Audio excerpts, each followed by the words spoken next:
to something like this, it's like, it feels hard because it's like, wait a minute, how do we do that, right? So first we're gonna find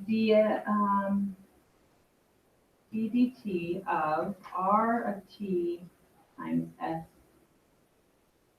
of t. Okay.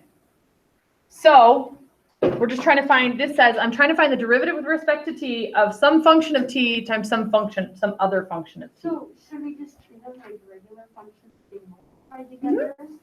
And I think So this is like, get confused. this is the same as f of x and g of x, right? If we were, so this happens to be that we're taking the derivative with respect to t, but if we were saying what's the derivative with respect to x of f of x and g of x, we could do that, right? So we just do the product rule. We have r of t, r prime of t, s of t, and s prime of t. So it's r prime of t times s of t. So we have fig plus gif.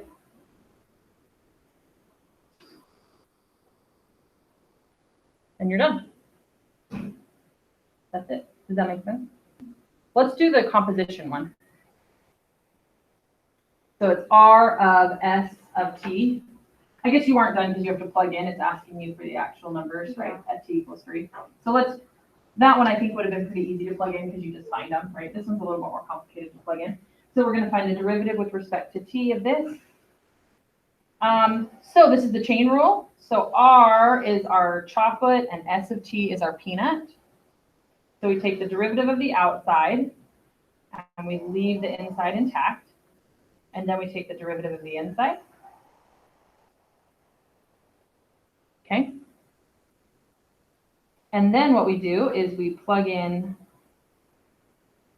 it says when t equals 3. So I plug in 3 for t. So what this is saying is I want to take the derivative of r at whatever value s of 3 is, right? So remember then we go from the inside out, just like in any order of operations. So I find s of 3 is 2. So I'm finding r prime of 2. And then s prime of 3 is 5. The thing that confused me was that I didn't see that there was an r prime of 2 on there, and I was like, Yeah, and then there's that.